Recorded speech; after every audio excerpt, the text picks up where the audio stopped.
Okay, minasan, konnichiwa. Good day, everyone. Let us continue with our discussion lecture on financial accounting. So this is lesson 2, and we will explain the building blocks of accounting. What are those? Ethics, principles, and assumptions, without which we cannot proceed further. So let us start with number 1, which is ethics. Ethics in financial reporting is a recently very hot topic. Okay, so there are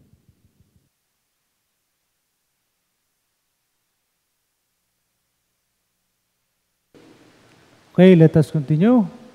So we have ethics in financial reporting. That is a very hot topic recently. In recent years, there are plenty of talk about ethical standards that should be implemented within financial accounting statements and reporting. There are plenty of financial scandals that include Enron, WorldCom. Enron, very popular, year 2008. Health South, AIG, and other companies. AIG, another popular one. I think that is the most recent and so big that because it deals with real estate. So that's why it's a very big and worldwide scandal. Regulators and lawmakers concerned that economy would suffer if investors lost confidence in corporate accounting. Of course, this will happen. Because of this, the Congress passed Sarbanes-Oxley Act, or what we call SOX. It is a bill that became a law in United States of America. So in the Philippines, we are using IFRS rather than GAAP. So it is now included in the GAAP. So just to mention, I am not aware of anything in the Philippines that is becoming a law corresponding to SOX. However, maybe our SEC included this policy on their memorandum circular, for example. It is possible. I am not aware. So maybe I would ask my sister, my elder sister, to confirm this. Anyway, another important thing is the effectiveness of financial reporting, which depends upon sound ethical behavior. Okay? So there are steps in order to implement ethics in financial reporting. Number 1, recognize that ethical situation and the ethical issues involved. Use your personal ethics to identify ethical situations and issues. Some businesses and professional organizations provide written codes or ethics for guidance in some business situations. And number 2, identify and analyze the principal elements in the situation. Okay? After recognizing the situation, we can now identify and consequently analyze. What are the elements involved? Identify the stakeholders, persons or groups who may be harmed or benefited. The playing field should be horizontal, okay? Impartial to everybody. Ask the question, what are the responsibilities and obligations of the parties involved? So, next one is to identify the alternatives and weigh the impact of each alternative on various stakeholders. So, stakeholders are naturally have contrasting demands and requirements. They have contrasting needs. And therefore, we have to balance it out for everybody's benefit, not only in a particular group. Okay? So select the most ethical alternative, considering all the consequences. Sometimes there will be one right answer. Other situations involve more than one right solution. So we are very aware of this in engineering. We can have several solutions with one particular answer and for one certain problem.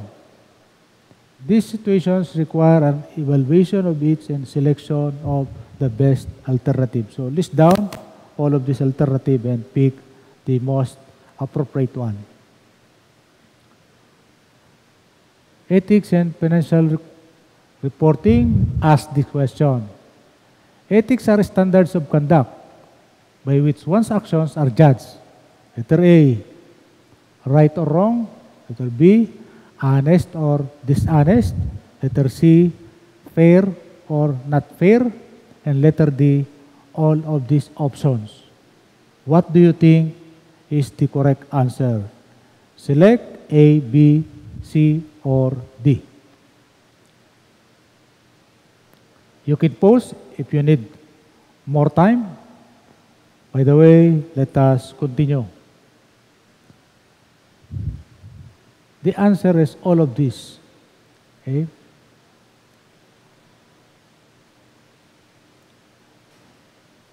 Ethics Insights.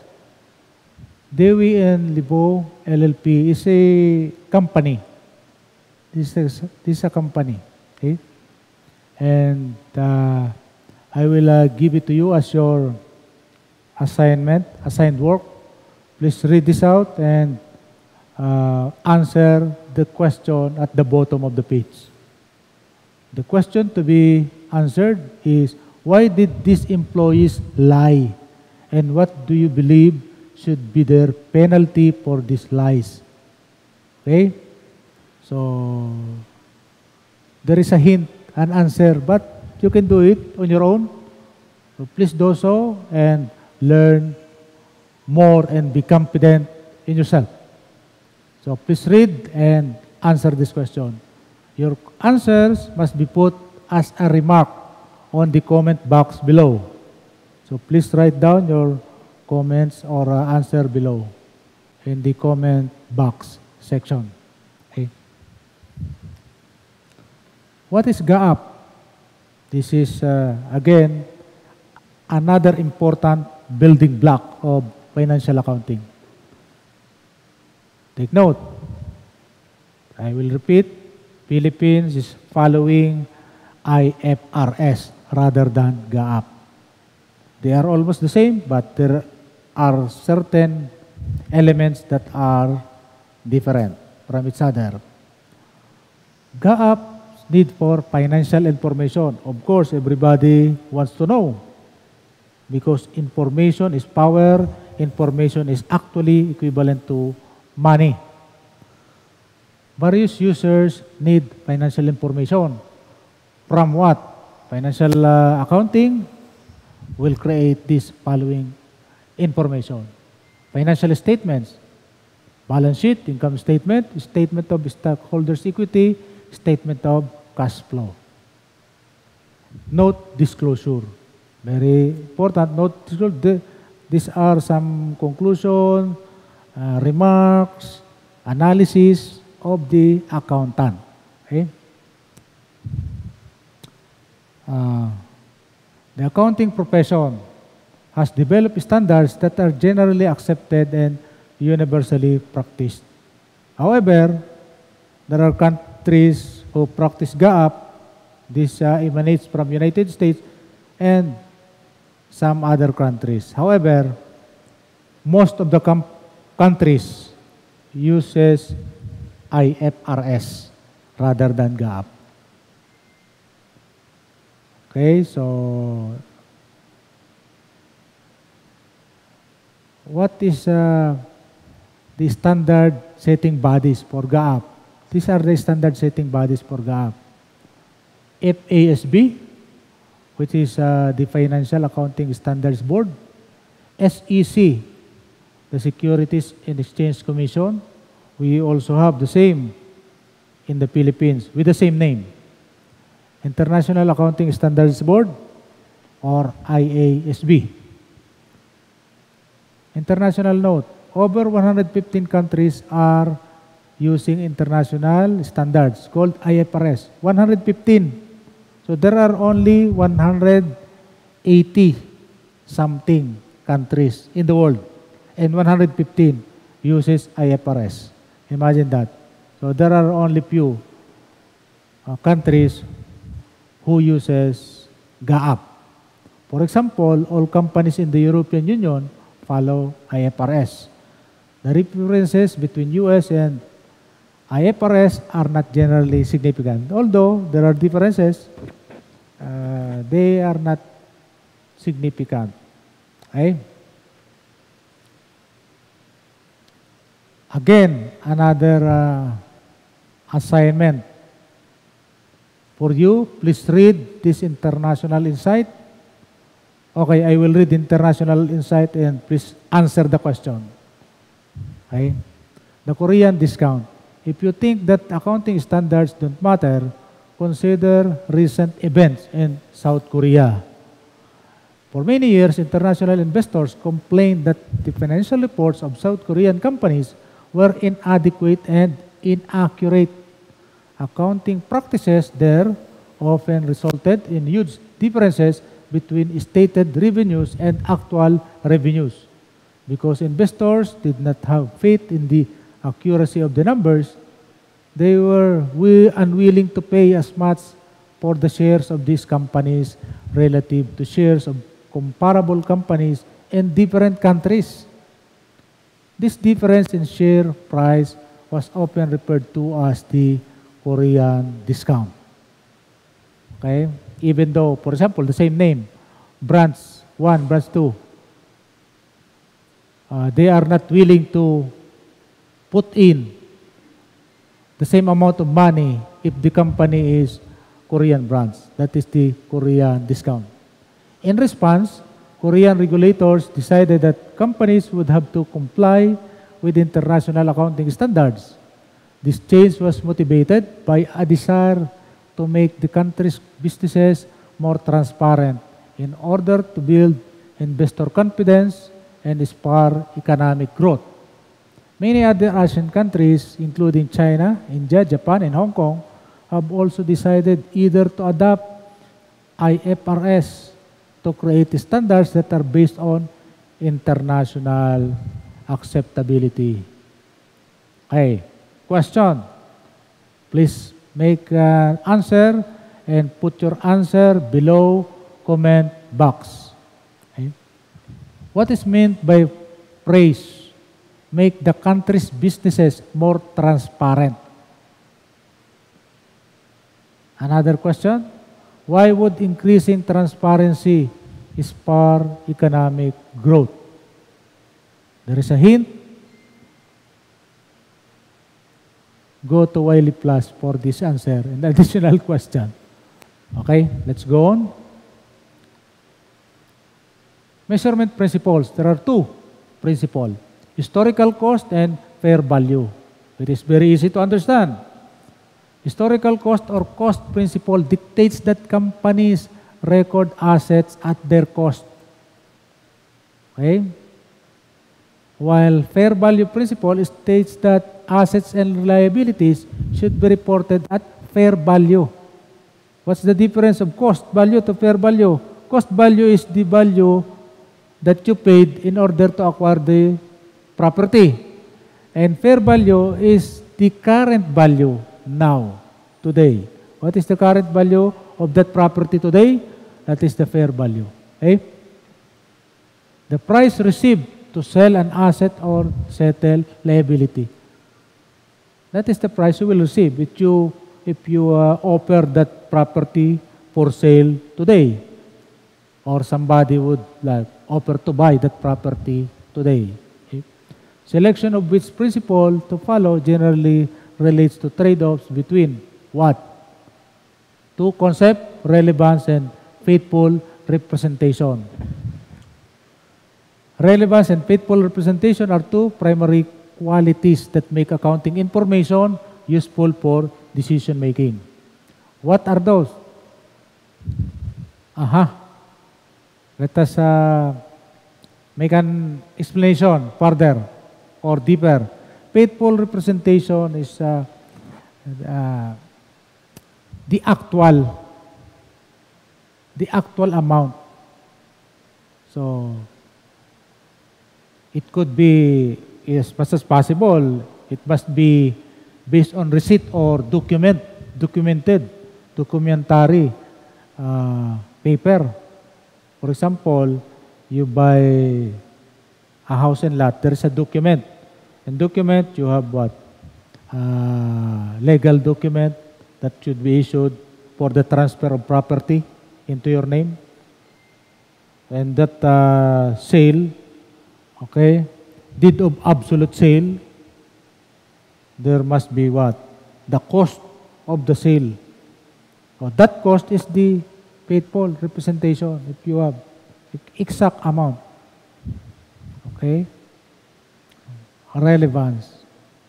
We know what we mean, and there must be a degree of relevance. This is not an exact amount. This have to be from maximum relevant to minimum relevant and somewhere in between. So you have to choose. Your bosses, your management, your managers will choose the relevant degree of the information you are using for their decision-making process. Okay? And the next, the fourth one, the fourth important building block is assumptions. So there are two assumptions usually used, the monetary unit assumption and the economic entity assumption. The monetary unit assumption requires that companies include in accounting records only transaction data that can be expressed in terms of money. There's an quantifiable amount, quantifiable value. Okay? While economic entity assumption requires that activities of the entity be kept separate and distinct from the activities of its owner and the company. So there's a difference between the activities or transaction of the owners and the company. Okay? So if the accounting book is a company transaction alone. If the accounting book is for the individual owner, that is for the transaction of that individual alone. And this is what? Dependent upon the type of company. There are three types of company or forms of ownership: proprietorship, partnership, and corporation. So please take note, these different concept and definition could be found in our definitions and concepts videos. So please look for this explanation. Forms of business ownership could be proprietorship, partnership, and corporation. Let us compare. If we have proprietorship owned by one person, owner is often manager or the operator. Okay? Owner receives any profits, suffers any losses, and is personally liable for all debts. Okay? However, partnership owned by two or more persons, often retail and service type business or businesses, generally unlimited personal liability. There is now some sort of separation between the owner and the company. While in the proprietorship, sole proprietorship, there is no line between the transactions of owners in company. Partnership, we have now a lineage. There is now a boundary that separates the property of the company and the owner. And lastly, we have corporation. Ownership is divided into shares of stock. Separate legal entity organized under state corporation law. So in the Philippines, we have also corporation law, which gives personality to the corporation. Limited liability of the owners if the company has debt or obligation. Assumptions. First question. Please get your paper and try to answer this one by one. Combine the activities of Kellogg and General Mills would violate the A. Cost principle, economic entity assumption, C. Monetary unit assumption, ethics principle.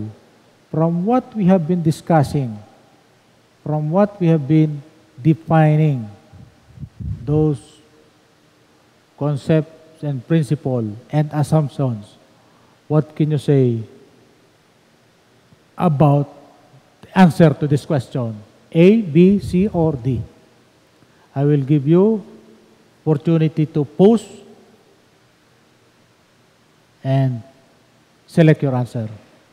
However, let us go further. The answer is economic entity. Okay? Let us go further. Second question. A business organized as separate legal entity under state law having ownership divided into shares of stock is A. Proprietorship, B. Partnership, C. Corporation, D. Sole proprietorship. Okay. So what do you think is the answer? Okay, this is a very straightforward question. So easy for every one of you. So you can put your answer on the comment section below. So the answer is letter C. A. Accounting across organization, spinning the wheel. Okay. What are the possible accounting careers? So accounting is used in business careers. That includes. So we are not so much interested with this as an engineer. However, you as industrial engineering majors could actually become general management personnel or general manager, marketing personnel or marketing manager, finance personnel or finance manager, or even real estate person, staff, or real estate broker later on. So these are the careers which utilizes and uses accounting principles or financial accounting. Okay, so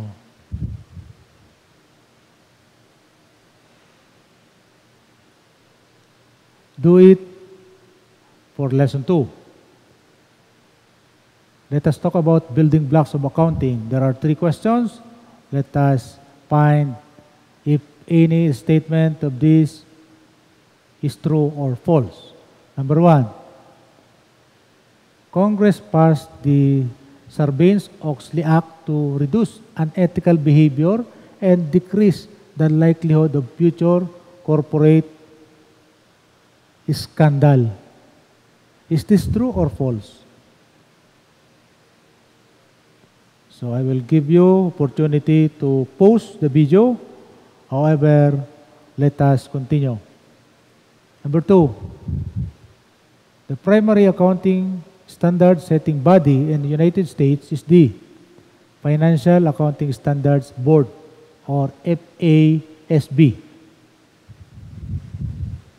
Additionally, what is the Financial Standards Board for International? Okay, this is a FASB. What is the Board for International? International meaning that is the one being used in the Philippines. Okay? And number 3, please answer the question. Number 2, true or false. And number 3, the historical cost principle dictates that companies record assets at their cost. In later periods, however, the fair value of the assets must be used if fair value is higher than its cost. Usually, that is the case. The cost will decrease if there is a depreciation, and that is due to equipment being used. However, for example, real estate property, they usually increase in prices. So, fair value is a useful amount for reference. Okay? So, number 1, answer is true. Check your answer. Number 2 is true. Check your answer. And number 3 is false. Check your answer. How many points did you get out of 3? Must be 3/3. Okay? Do it again. Questions 4 to 5. Again, true or false. Number 4. Relevance means that financial information matches what really happened. The information is factual. Is this true or false? Relevance. Okay? Relevance. Okay? And number 5, a business owner's personal expenses must be separated from expenses of the business to comply with accounting's economic entity assumption. Okay, that is true or false? Okay, let us look for the answer and check your answer. This is false because this is the other one. No? This refers to the other one. And number 5 is true. Must be distinct and separate from each other. So, okay, we will tackle lesson 3 next meeting. And if you have any question, please use our comment section below and type your answer. So let us see you next meeting. Thank you very much. And once again, this is Dr. AP, your Samurai Engineer.